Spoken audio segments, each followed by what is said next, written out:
ABC 10 News at 11 starts now. New guidance tonight by state health officials. Now, students in grades K through 12 will be required to wear a mask. If a student refuses, they will not be allowed to attend classes in person. Good evening, and thanks for joining us. I'm Steve Atkinson. And I'm Kimberly Hunt. Our ABC 10 News reporter Sofia Hernandez has reactions from parents tonight on hearing the news. While the CDC says vaccinated staff and students will be allowed in the classroom without a mask, California health officials are cracking down, saying students will not be allowed in the classroom without one of these. Monday, California health officials taking a more serious tone, releasing this statement, telling students in K through 12 who refuse to wear a mask they will not be let onto campus grounds. This has actually been the case this entire time.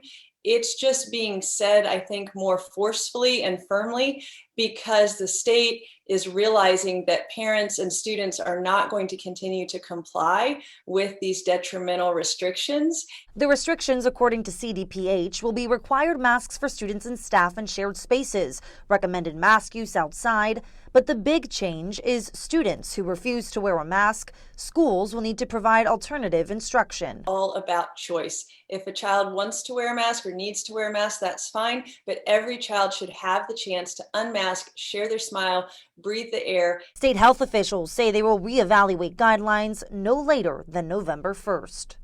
Sharon says her group Let Them Breathe has been pleading with the state since June to reverse their mandate. She says they are moving forward with a lawsuit in the next few weeks. Sofia Hernandez, ABC 10 News. And breaking news now, Homicide is investigating after a man was shot and killed in Lemon Grove tonight. Deputies responded to a 911 call this evening from a woman saying her husband was shot. When deputies arrived, they found the man with a gunshot wound at a home in the 2500 block of Camino de las Palmas. He was taken to the hospital where he later died. The FDA announced a new warning about the Johnson & Johnson vaccine related to an autoimmune disorder. We're taking an in-depth look at why. The CDC says there have been about 100 reports of Guillain-Barré syndrome after 13 million doses of the vaccine were administered. Most cases were reported about 2 weeks after the vaccine, mostly in men ages 50 and older. There was not a similar pattern in the Pfizer or the Moderna shots. Dr. Peter Chin Hong says the benefits of the shot still outweigh the risks. So it can be very serious, but I would say that chance is really, really rare. I think life is fraught with serious issues, dying while crossing the street, etc. It's in that risk ratios. Guillain-Barré syndrome is a rare autoimmune nerve disorder. Weakness and tingling in your extremities are usually the first symptoms. It often follows an infection with a virus. Each year, an estimated 3,000 to 6,000 people develop the illness. Most fully recover, but some have permanent nerve damage. And this is not just like I feel weak all over in my body because I've worked out or feel tired from yesterday. This is like specific weakness in one part of the body that might progress to paralysis. The Johnson & Johnson vaccinations were previously halted after several cases of blood clots were found. The pause was lifted after a review. J&J has not commented on this latest issue. And late today, new COVID numbers released by the county show hundreds of new cases were reported over the weekend. This as the Delta variant continues to spread. The county is now updating case information on a daily basis again.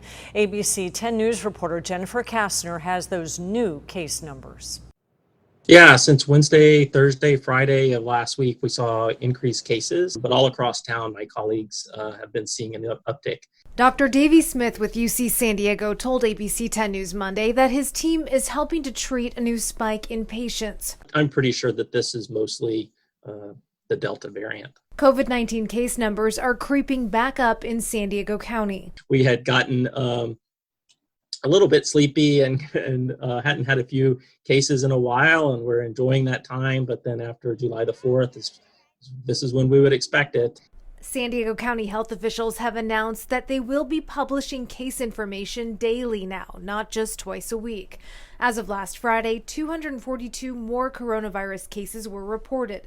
The total count, nearly 284,000. Across the country, there is growing concern over the Delta variant, now the dominant strain of COVID in the U.S. that is driving up daily caseloads in at least 25 states. As of Friday, there were 54 confirmed Delta cases in San Diego. 4 people have been hospitalized and 1 person died. There could be even more cases since not every positive COVID test is sequenced to figure out the exact makeup of the virus. The bad news is the Delta variant is more infectious and it's more deadly if you were to get it and not be vaccinated. The good news is that if you get vaccinated, you're protected from dying from this variant. Jennifer Kastner, ABC 10 News. And with the Delta variant causing cases to rise across the country, Pfizer is now discussing a potential 3rd dose with the FDA. Experts say the vaccines work well against the current variants, but Pfizer met with U.S. health officials today to discuss emergency use authorization for a booster shot. Pfizer says that 3rd shot will offer optimal protection within 12 months of the 2nd dose. The CDC and the FDA correctly said right now, we don't feel you need a booster. That doesn't mean that we're not very, very actively following and gathering all of this information to see if and when we might need it. Virtually all the Americans killed by COVID recently were unvaccinated. A flex alert just ended a couple of hours ago after it was extended multiple times. Let's check in with our meteorologist, Angelica Campos, for a look at the situation with all this heat. It started Thursday, continued into Friday, and just carried on through the weekend. But thankfully, conditions are getting better. The latest ridge of high pressure in place is starting to break down, and much of California no longer under excessive heat warnings or even heat advisories. There's still a few that will continue into tomorrow. Most of them extend into Nevada, but you can see right now no watches or warnings in the county. Temperatures here in San Diego will average in the mid-70s rather for tomorrow at the coast, mid-80s inland. In the mountains and deserts, the heat will continue for one more day, although the numbers will start to drop a couple of degrees heading into tomorrow, and it should get much better. I'll pinpoint exactly when it'll feel better, even at night, in our 7-day forecast. Tomorrow marks 10 years since the death of Rebekah Zahal. Zahal was found hanging at the Spreckles mansion in Coronado. The sheriff's department ruled her death a suicide. Our ABC 10 News reporter Laura Acevedo spoke to the Zahal family attorney this evening and shows us even a decade later, her family insists that's not what happened. The family's quest is really to get the criminal investigation reopened. It's a quest that's lasted 10 years. Rebekah Zahal's family fighting tirelessly, insisting she did not take her own life. A sister that just loved her dearly and was very protective of her. And that sister will just not let go. Tuesday will mark 10 years since Zahal was found dead, hanging from the Spreckles mansion in Coronado. She was naked, hands and feet bound, and gagged. Family attorney Keith Greer says they have new evidence. In a 153-page complaint filed Monday night, Greer is asking the sheriff's department to release investigation documents about the case. We're concerned that what the sheriff did was lie to the public, make it appear like he was still working on this and looking into the case, when really he was telling his people, don't do it. The family attorney says the new evidence came during the wrongful death trial of Adam Shacknai. Authorities say Shacknai was the one who found Zahal dead. Greer says Shacknai's own testimony of how he found her and cut her down from where she was hanging proves he hasn't been honest. That the cut of the rope was only about 86 inches above the ground. So, and we showed at trial that you could stand flat-footed and cut her down. You didn't need to get on a table. And in fact, if he had been on a table, he would have had to bend over, to cut her down. Shacknai was staying at the mansion owned by his brother Jonah, Zahal's boyfriend. Just 2 days before her death, Zahal had been babysitting Jonah's son Max when he fell down a staircase at the house.